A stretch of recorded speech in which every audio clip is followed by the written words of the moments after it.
"She's just a security guard," my dad told the wedding guests. Then someone yelled, "Holy underscore. She's on the news." My dad's champagne glass shattered on the floor. My name is Samantha, and at 29, I never expected to be the main event at my father's extravagant wedding. For years, he'd introduce me as just a security guard, always with a slight wince that made it clear he wished I'd picked a more prestigious career. But everything changed that day when what I did for a living suddenly mattered more than anyone could have imagined. The look on his face when someone shouted my name and pointed to the TV screen is something I'll never forget. If you're watching this video right now, I'd love to know where you're from. Drop it in the comment section below. Hit that like button, and subscribe to hear more stories about family relationships that take unexpected turns. My father, Richard Williams, built his life around status and appearances. As a senior investment banker at one of New York's top firms, he measured success in dollar signs and social connections. Our suburban home was spotless, our vacations lavish, and our family photos perfectly staged for his office desk. But, beneath that polished exterior, our relationship was always strained by his impossible expectations. I was 12 when my parents divorced. My mother, Audrey, had finally had enough of his constant absence and emotional distance. She was a kindergarten teacher who valued compassion over competition, and their values had simply grown too far apart. The custody arrangement meant I spent weekdays with Mom in her modest apartment and weekends in Dad's sleek penthouse overlooking Central Park. Those weekend visits grew increasingly tense as I got older and started making my own choices. Dad had my life all planned out: prestigious university, law school, then joining one of his friends' firms. When I announced my plans to join the military after high school, he reacted as if I'd told him I was joining the circus. "The military," he scoffed during one of our tense dinners. "Samantha, people from our background don't enlist. They become officers, if they must serve at all." I enlisted anyway. For years in the Army taught me discipline, leadership, and, most importantly, that I had a passion for security and protection. After my honorable discharge, I used my GI Bill to get a criminal justice degree while working part-time as a campus security officer. From there, I built a career that made me proud, even if it never impressed my father. By 29, I'd worked my way up to a senior position at Meridian Protection Services, one of the most respected private security firms in the country. We handled everything from executive protection to event security for high-profile clients. I specialized in threat assessment, and had recently led security for a diplomatic conference that earned our firm industry recognition. My supervisor had even nominated me for a Professional Achievement Award. None of that mattered to Dad. In his world, success had a narrow definition. The fact that I wore a uniform instead of a power suit meant I'd failed to meet his standards. When his wedding invitation arrived in the mail, I almost tossed it. "Richard Williams and Eleanor Harrington request the honor of your presence." The cream-colored card with gold embossing screamed extravagance. Eleanor was wife number 3, a socialite from a banking family who moved in the same circles as my father. They'd met at a charity gala, and their engagement had been announced in the society pages of the New York Times. "You should go," my friend Alicia urged when I showed her the invitation over coffee. "Maybe this time will be different." "Different how?" I stirred my latte absently. "He'll introduce me as his disappointment of a daughter who chose to be a security guard instead of a lawyer." "Then prove him wrong," Alicia said. "Show up looking amazing. Be polite but confident, and don't let him make you feel small." Shopping for wedding attire with Alicia turned into an all-day event. We finally settled on a navy blue dress that was elegant without being flashy, paired with simple silver jewelry. Looking in the mirror, I felt a flutter of hope. Maybe this time he would see me as the accomplished professional I was, not the daughter who had disappointed him. The night before the wedding, I called Mom for moral support. "Just remember, honey," she said, "his inability to appreciate your choices is his failure, not yours. You've built a life that makes you proud, and that's what matters." I held on to those words as I packed my overnight bag for the weekend at the luxury resort where the wedding would take place. Deep down, a small part of me still hoped for reconciliation, for some sign that my father could see my value beyond the career path I had chosen. It was that glimmer of hope that made me pack the invitation, book the train ticket, and prepare to face the judgment that awaited me. What I couldn't have known then was how dramatically this wedding weekend would change everything between us. The Rosewood Resort sprawled across 30 acres of manicured gardens and pristine beach. As my taxi, Approached the main building. I spotted white tents gleaming in the distance where I assumed the ceremony would take place. Even from afar, I could see the elaborate floral arrangements and crystal decorations catching the midday sun. The lobby buzzed with wedding guests checking in, many of whom I recognized from Dad's social circle. Women in designer sundresses, with perfectly highlighted hair. Men in tailored casual wear discussing stock options and real estate investments. I felt instantly out of place, despite my carefully chosen outfit. "Samantha," my father's voice carried across the lobby. He approached with Eleanor on his arm, both of them looking like they'd stepped out of a luxury lifestyle magazine. "You made it." His greeting was polite but distant, a quick cheek kiss that barely made contact. Eleanor offered a practiced smile that never reached her eyes. "So glad you could join us," she said, her gaze already drifting to more important guests arriving behind me. "The rehearsal dinner is at 6 o'clock. Do make yourself comfortable until then." They moved on quickly, leaving me standing alone with my overnight bag. A bellhop appeared to take my luggage to my room, and I found myself with hours to kill before the evening's events. The rehearsal dinner took place in a private dining room overlooking the ocean. Round tables draped in white linen filled the space, each decorated with elaborate centerpieces of orchids and roses. Place cards in elegant calligraphy directed guests to their assigned seats. Mine was at a peripheral table, far from the head table where my father and Eleanor would sit. I was midway through a glass of wine when my father appeared with an older couple in tow. "This is my daughter, Samantha," he said, his tone casual. "She's a security guard. Not a security professional, not a threat assessment specialist, not a senior operative with Meridian Protection Services. Just a security guard, as though I spent my days checking IDs at a department store." "How interesting," the woman said, clearly struggling to find something positive to say. "Richard tells us you were in the military," her husband added, attempting to rescue the conversation. "Yes, Army," I confirmed. "For years active duty." "Well, thank you for your service," he said, and I could see them both mentally searching for a graceful exit from this conversation. My father provided it. "Let me introduce you to Eleanor's brother. He just made partner at Goldman Sachs." As they walked away, I overheard the woman whisper, "A security guard."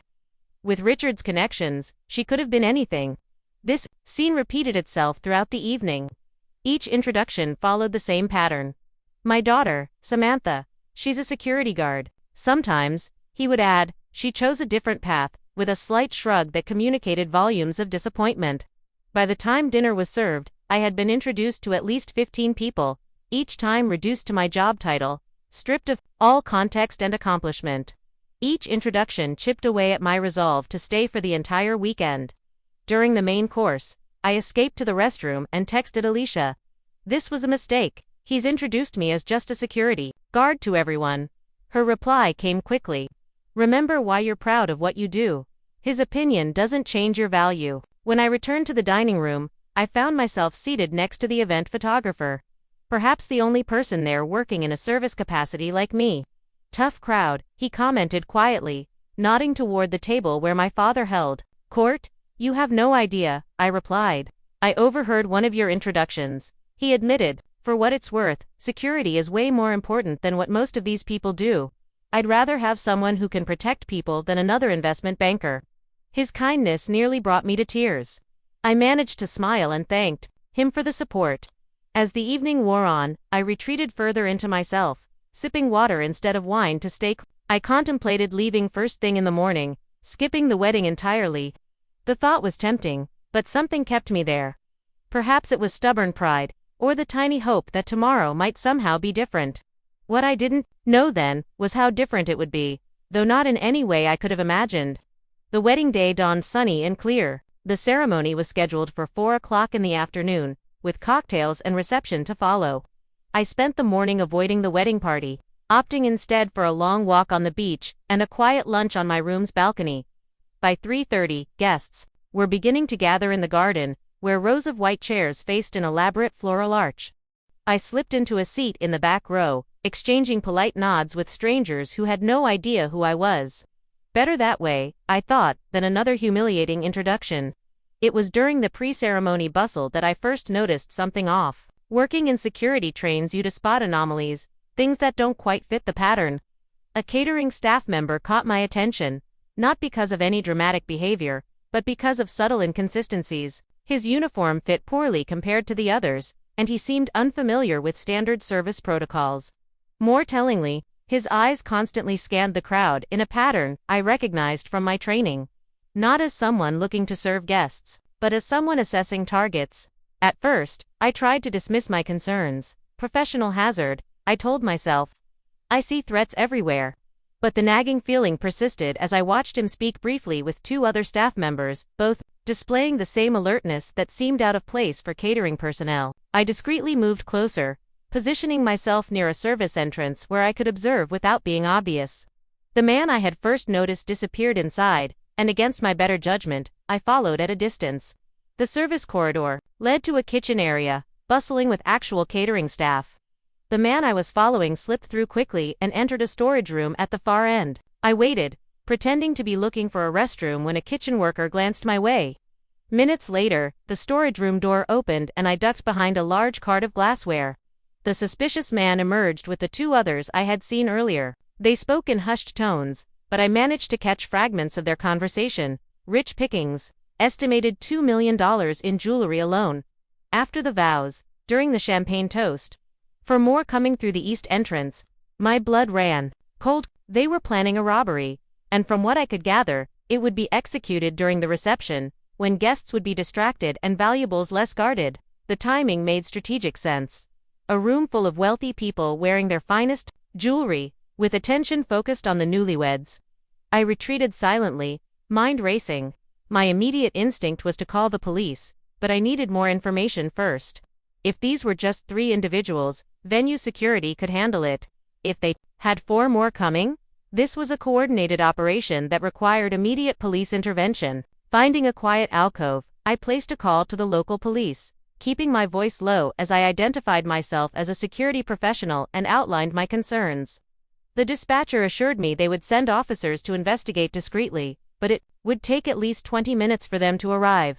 Next, I located the venue's security office, a small room tucked away near the management offices.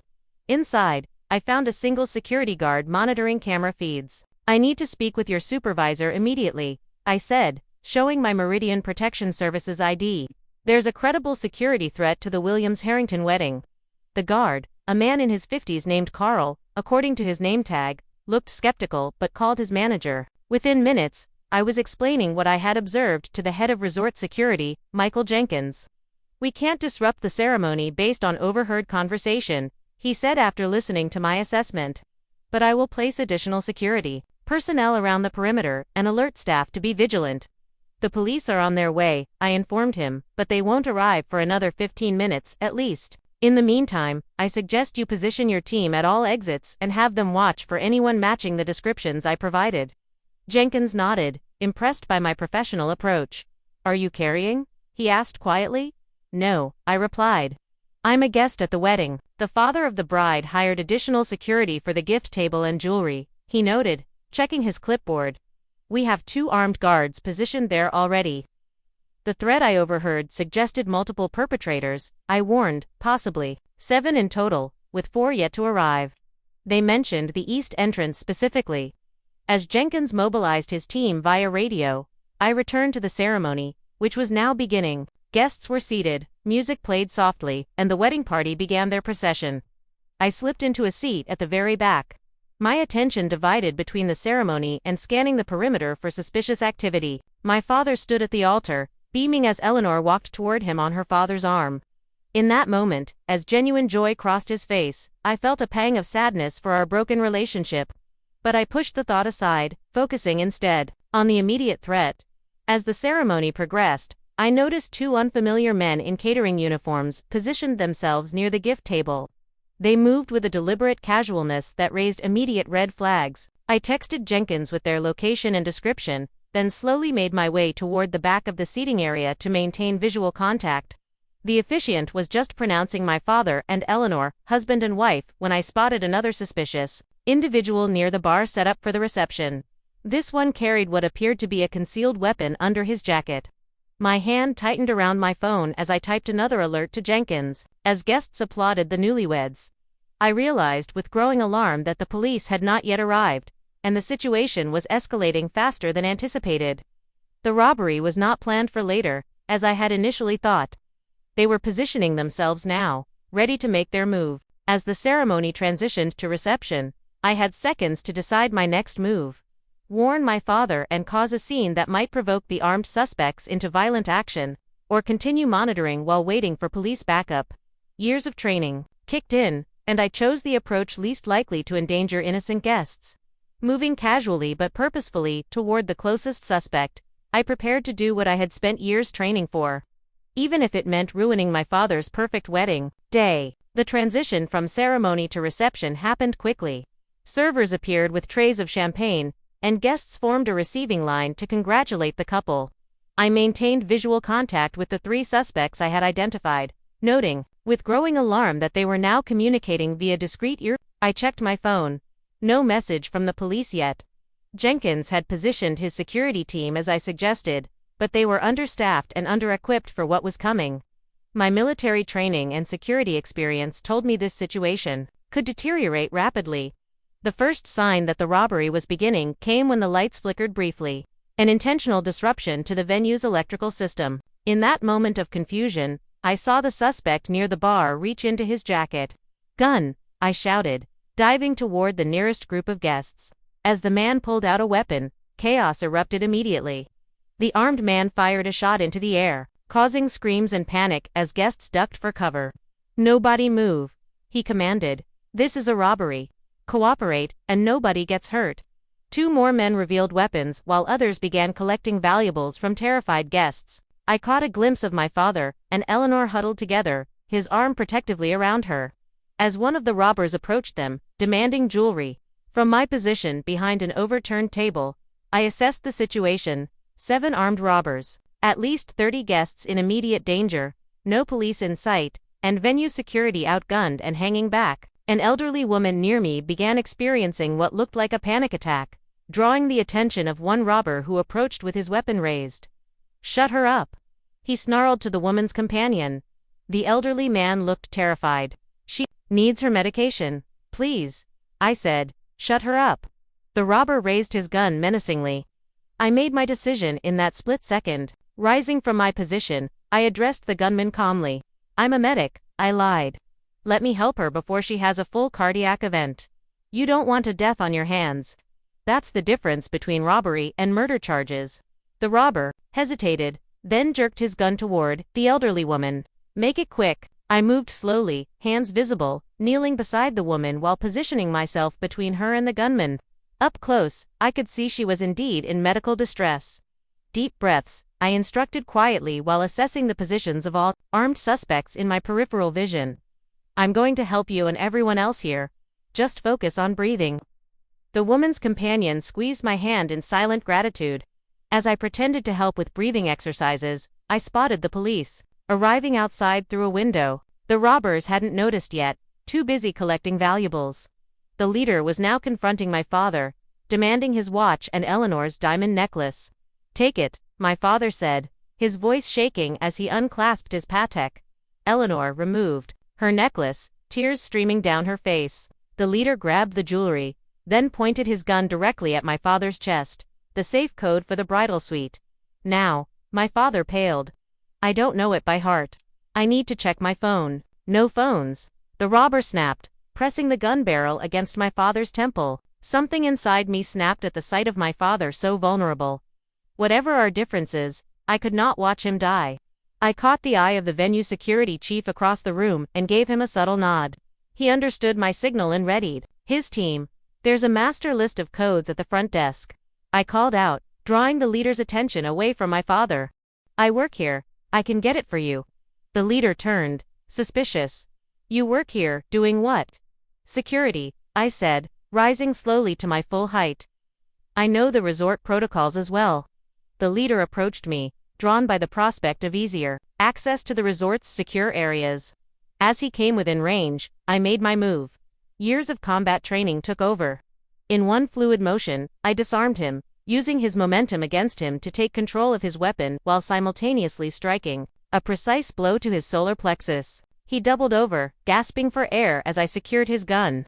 His accomplice reacted immediately, firing in my direction. I felt a searing pain in my upper arm, but maintained my grip on the leader, using him as a shield while calling out to the security team. Now, the venue security team emerged from their positions, as did 2 undercover police officers who had managed to blend in with the crowd. Gunfire erupted briefly, but the robbers, seeing their leader captured and police presence established, began to surrender. One tried to escape through the kitchen, taking a server hostage. I handed the subdued leader to a police officer and pursued, despite the bleeding wound in my arm.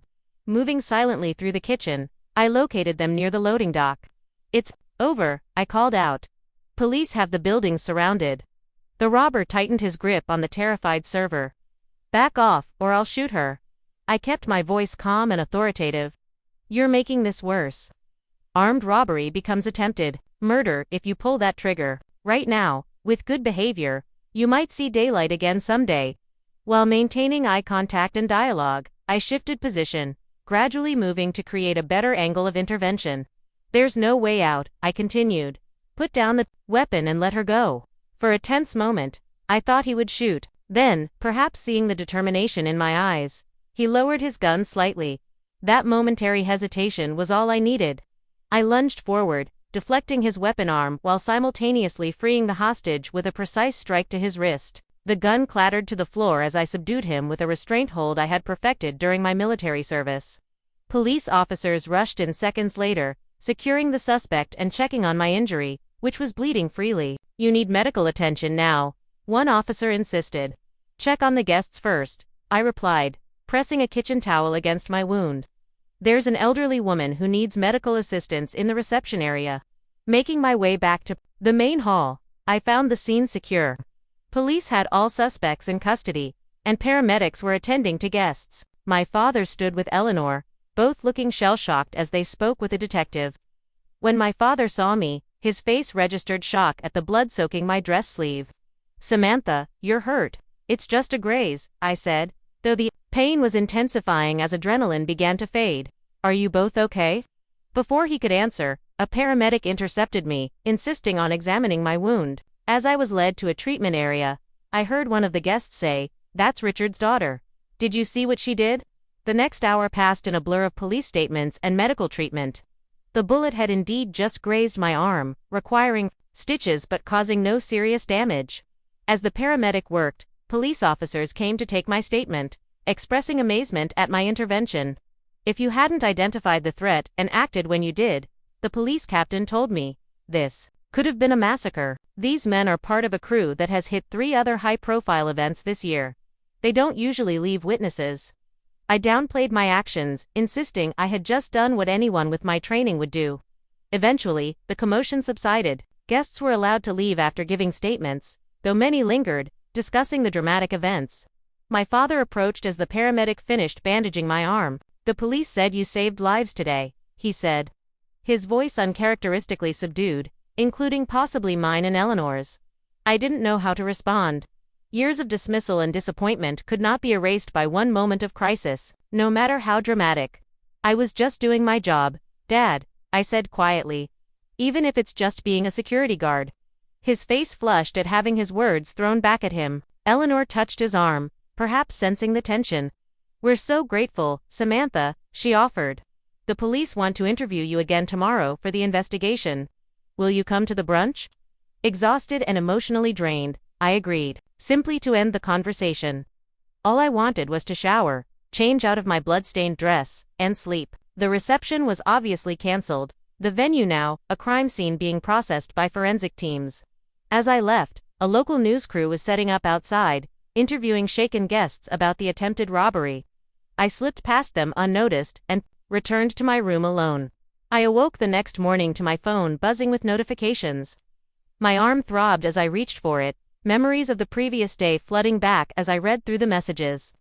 Alicia had texted multiple times after seeing early reports of the incident on the news. My boss at Meridian had called twice, leaving messages asking if I was okay and saying the company was incredibly proud.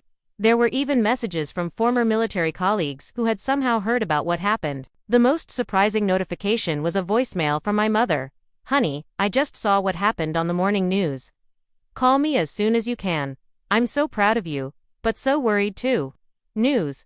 I had avoided the reporters yesterday, but apparently, the story had still made headlines. I turned on the television in my hotel room and found a local channel already running the story. Breaking news. Attempted armed robbery at luxury resort wedding, foiled by security expert. 7 suspects in custody after dramatic intervention by wedding guest, identified as security professional Samantha Williams. I watched in disbelief as shaky cell phone footage showed portions of the incident, followed by interviews with grateful guests describing my actions in increasingly heroic terms. She moved like something from an action movie. One guest gushed. She saved that elderly couple and then took down the leader right as he was threatening the father of the bride. Another segment showed the police captain at a press briefing. The quick thinking and courageous actions of Miss Williams prevented what could have been a tragic outcome. These suspects are part of a crime ring responsible for multiple armed robberies targeting high-profile events. Thanks to Miss Williams, they are now in custody and facing numerous felony charges. I turned off the television, feeling strangely detached from the person they were describing. In truth, I had just relied on my training and done what needed to be done. The alternative, standing by while armed criminals threatened innocent people, including my own father, was never an option. The bandage on my arm needed changing, and the hotel room felt suddenly claustrophobic. Despite my reluctance to face my father and his guests, I decided to attend the brunch, if only to give my statement to the detectives and then leave. After a careful shower that kept my bandaged arm dry, I dressed in the only other outfit I had packed, a simple black pantsuit I had brought in case the rehearsal dinner had been more formal than expected. It would have to do, though the jacket fit awkwardly over my bandaged arm. The brunch was being held in a different room than the originally planned venue, a smaller space that felt somber compared to yesterday's elaborate setup. When I arrived, the event was already underway, with subdued guests picking at breakfast buffet offerings while discussing the previous day's drama in hushed tones. Eleanor spotted me first, breaking away from a conversation to approach me. "Samantha, thank you for coming," she said, her usual polished facade showing cracks of genuine emotion. "How is your arm?" "It will heal," I replied simply. "I understand. The detectives wanted to speak with me again." "Yes, they should be here soon." She hesitated, then added, "Richard has been trying to explain to everyone how proud he is of you. It's just, well, it has all been such a shock." I nodded, not trusting myself to respond.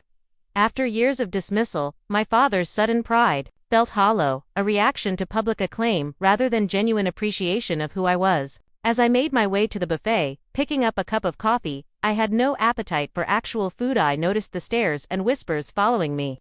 Guests who had barely acknowledged my existence yesterday now watched me with newfound interest. My father was holding court at a table near the windows, surrounded by his closest friends. He seemed to be midway through a story, gesturing emphatically. As I approached, I caught the tail end of his words. "Always knew she had potential. That military training really paid off, didn't it?" I paused, coffee cup halfway to my lips. Was he actually trying to take credit for my actions, implying he had supported my military service when he had actively opposed it? Before I could decide whether to confront him, a staff member approached to inform me that the detectives had arrived and were waiting to speak with me in a private room. Grateful for the interruption, I followed her out. The interview with the detectives was straightforward. They needed additional details for their investigation and wanted to confirm certain timeline elements. They informed me that all 7 suspects were in custody and that evidence in their vehicle had linked them to 3 previous armed robberies at high-end events. "You'll likely be called to testify when this goes to trial," the lead detective explained, "and there's already talk about a civilian commendation from the department." I thanked them but downplayed the suggestion of any award. I was just doing what I'm trained to do. "Well, not everyone with training acts when the moment comes," the detective replied. "From what we've gathered, you saved lives yesterday." When I returned to the brunch, I intended to make a quick exit. I had given my statement, made an appearance, and saw no reason to prolong what was already an uncomfortable situation. My father, however, had other ideas. "There she is," he called out as I entered, drawing all eyes in the room to me, the hero of the hour. I forced a polite smile, uncomfortable with the attention. My father approached, putting an arm around my shoulders in a show of affection that felt foreign after years of distance. "I was just telling everyone how you've always had this protective instinct," he said loudly enough for nearby tables to hear. "Remember when she was 10 and stood up to that bully at school? Always looking out for others? My Samantha. The selective memory and revisionist history were too much. I carefully extracted myself from his grasp. Dad, I should really get going. I have a train to catch. Nonsense. You can't leave yet. People want to hear about your security work now. The way he said security work was different than before, not dismissive, but almost boastful, as if my career had suddenly become acceptable now that it had made him look good by association. I was saved from having to respond by a commotion near the bar area of the room. Someone had turned up the volume on the television mounted on the wall, which was showing a breaking news segment. We have more details on yesterday's dramatic foiling of an armed robbery at the Rosewood Resort, the news anchor was saying. The security expert who intervened has been identified as Samantha Williams, a decorated military veteran currently employed by Meridian Protection Services. The screen switched to show a professional headshot of me from Meridian's website, followed by security camera footage of the incident that someone had obviously provided to the media. There I was, moving with decisive purpose as I disarmed the lead robber and coordinated with security personnel. A hush fell over the brunch as everyone turned to watch. The news segment continued with interviews from law enforcement and security experts praising my actions and professional assessment of the threat. Then came something I hadn't expected. Footage of me pursuing the final suspect through the kitchen and resolving the hostage situation, captured by the venue security cameras. I hadn't realized anyone had recorded that part of the incident. As the footage played, someone across the room exclaimed loudly enough for everyone to hear, "Holy _. She's on the news." All eyes swiveled from the television to me, standing frozen near the doorway. I watched my father's reaction as he stared at the screen, his champagne glass slipping from his fingers and shattering on the floor. The sound seemed to echo in the sudden silence of the room. The news anchor continued, "According to police, this criminal organization has been targeting high-profile events for months. Sources close to the investigation tell us the jewelry and valuables they had already collected from guests at yesterday's event were valued at over $300,000 before Williams intervened." As the segment ended, the room erupted in conversation, with guests pointing between me and the television in amazement. My father remained rooted to the spot, champagne pooling around his expensive shoes. His expression was a complex mixture of shock, embarrassment, and something that might have been the beginning of genuine respect. In that moment, everything changed. Not because I needed or wanted his approval, but because for the first time, he was seeing me as I truly was, professional, capable, and valuable on my own terms, not his. The broken champagne glass seemed to break something in the room's atmosphere as well. The polite society veneer cracked open, and suddenly everyone wanted to speak to me. Guests who had barely nodded hello the previous day now approached with effusive praise and questions about my work. "Is it true you were decorated in the military?" One of my father's business associates asked. "You work for Meridian.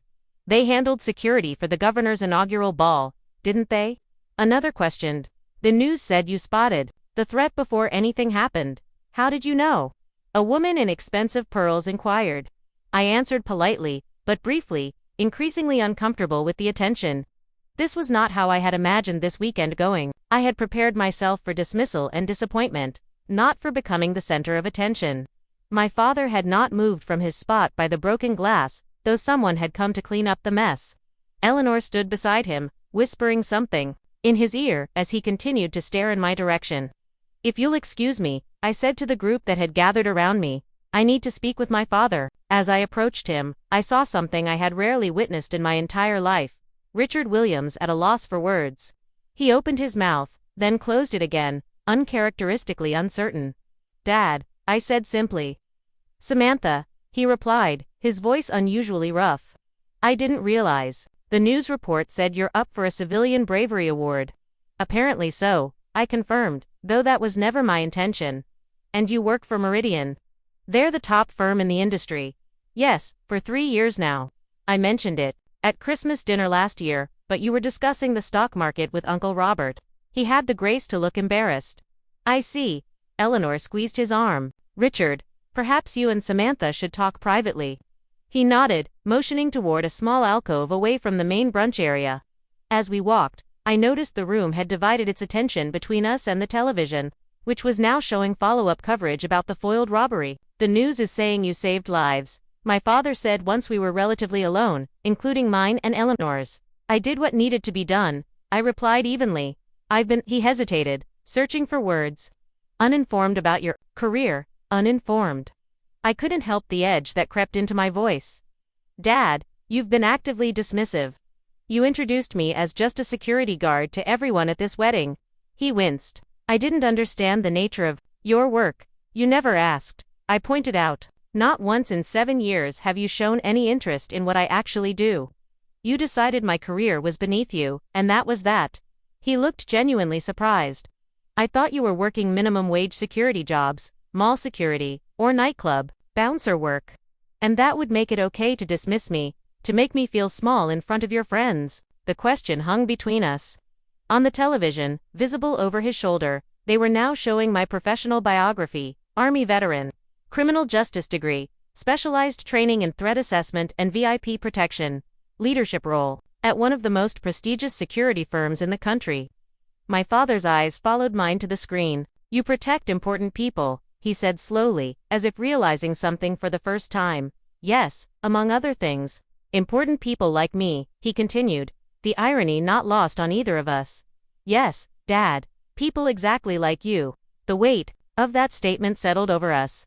For years, he had dismissed my career as insignificant. Yet, it was precisely that career that had saved him and everyone he cared about from a potentially deadly situation. Before he could respond, a resort staff member approached us. Miss Williams, there are some media representatives asking to speak with you. The manager wanted me to check if you are willing to make a statement. I shook my head. Please tell them I'm not interested in interviews at this time. After the staff member left, my father looked at me with newfound curiosity. You don't want the publicity. It could be good for your career. My career is doing fine without it, I replied. I didn't intervene yesterday for recognition. Then why did you? He asked, and I was surprised to hear genuine interest in his question. Because it was the right thing to do. Because people were in danger. Because it's what I'm trained for. I paused, then added more quietly, and because despite everything, I would never stand by and watch you get hurt. Something shifted in his expression, a softening around the eyes that I had rarely seen directed at me. Samantha, I owe you an apology. Not just for yesterday, but for years of misunderstanding. It was a start, though misunderstanding hardly covered the years of dismissal and disappointment. Before I could respond, the television volume suddenly increased again, as someone turned it up to hear the latest update. We are now learning more about Samantha Williams, the security expert who prevented what could have been a tragic outcome at yesterday's resort wedding. The anchor was saying. According to Meridian Protection Services, Williams recently led security for the International Finance Summit, protecting over 30 high-level executives and government officials. She has received multiple commendations for her work in threat assessment and is considered one of the rising stars in the private security industry. The camera cut to my boss, Martin Chen, standing outside Meridian's headquarters. Samantha exemplifies the highest standards of our profession, he was saying. Her actions yesterday demonstrate the level of training and commitment our team brings to every assignment. We are incredibly proud of her quick thinking and courage. Under pressure. The brunch room had fallen silent again, all eyes moving between the television and me. I felt my face flush with embarrassment at being the center of attention, but also with a strange sense of vindication. For years, I had carried the weight of my father's disappointment, questioning my own choices despite my professional success. Now, suddenly, my world was being broadcast for all to see, including the father who had never bothered to look. As the news segment ended, a slow, scattered applause began building until the entire room was clapping. My father, after a moment's hesitation, joined in, his eyes never leaving my face. The applause eventually died down, and guests returned to their conversations, though now they all seemed to be about me. I turned back to my father, finding him watching me with an expression I couldn't quite read. I think I should go, I said. This is supposed to be your and Eleanor's celebration, not whatever this has become. Wait, he said, reaching out to touch my arm, then stopping short when he noticed my bandage. You were shot protecting us. It's just a graze. That's not the point. He shook his head. You put yourself at risk for a room full of people who didn't even know your name, including me, who, he trailed off, unable to finish the thought. The unspoken truth hung between us, including him, who had never valued what I did until it saved his life. Dad, we don't need to do this now, I said suddenly, exhausted by the emotional weight of it all. You should get back to your guests. We can talk another time. No, he said firmly. We have put off this conversation for too long already. I have put it off. He glanced around at the crowded room. But you're right, this is not the place.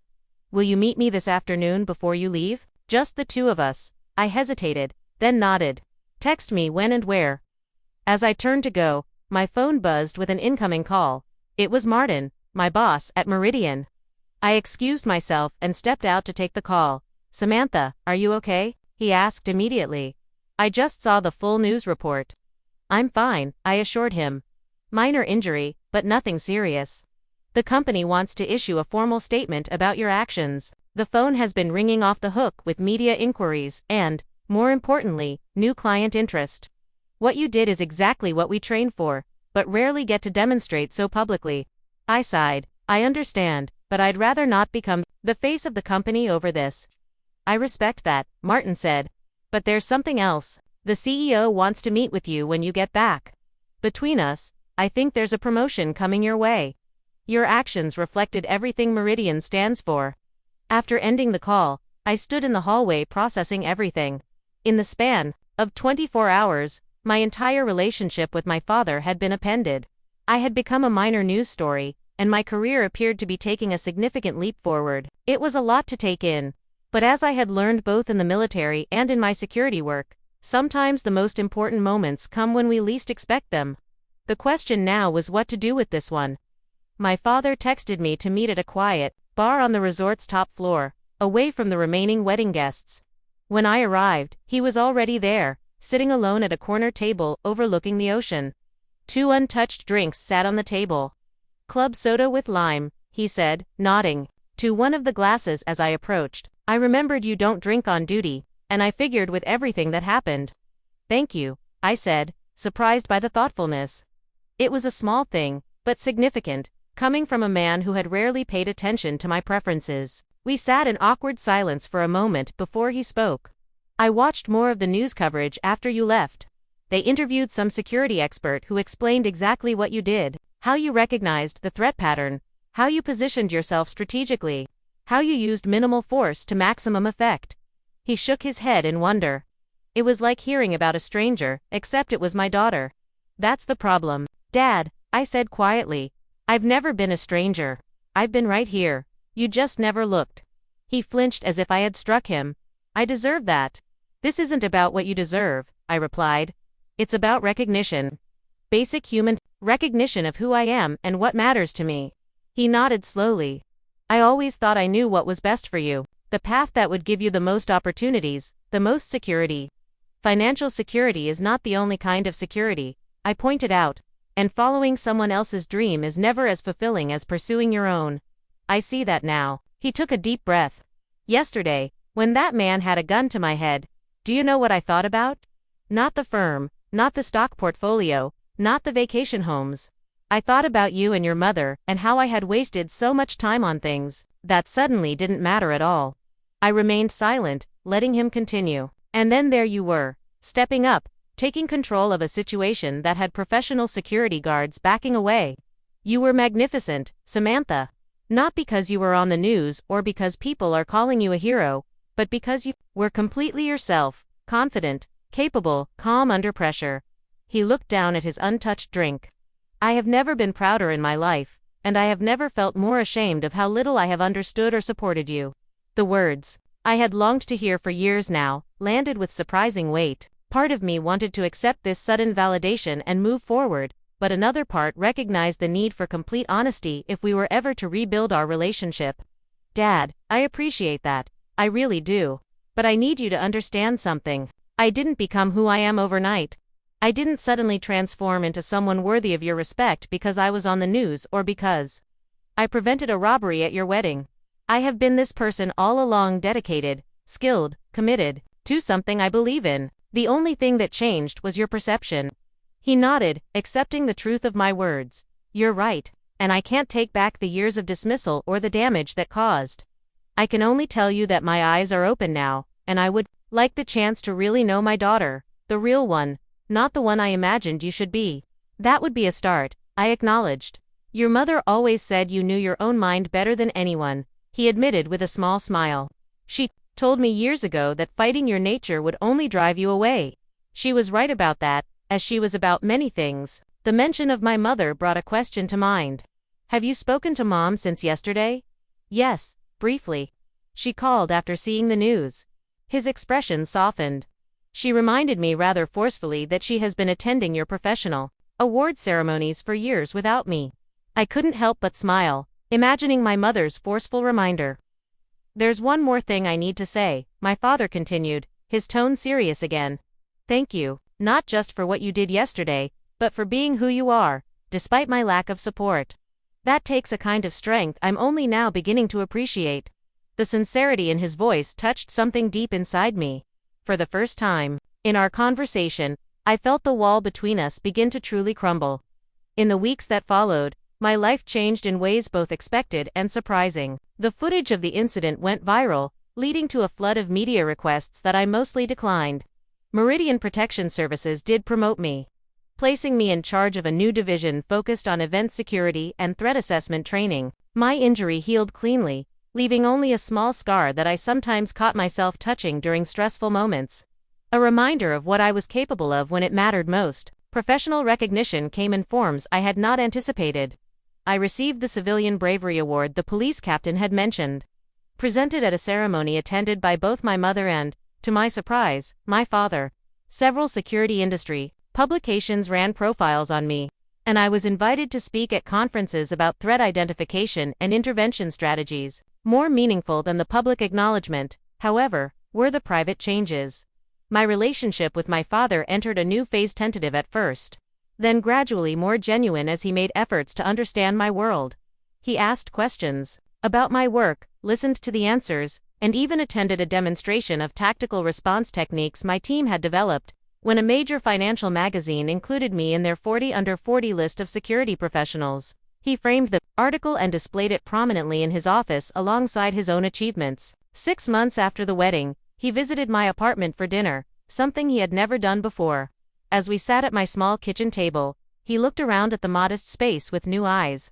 You know, he said, I always equated success with a certain lifestyle.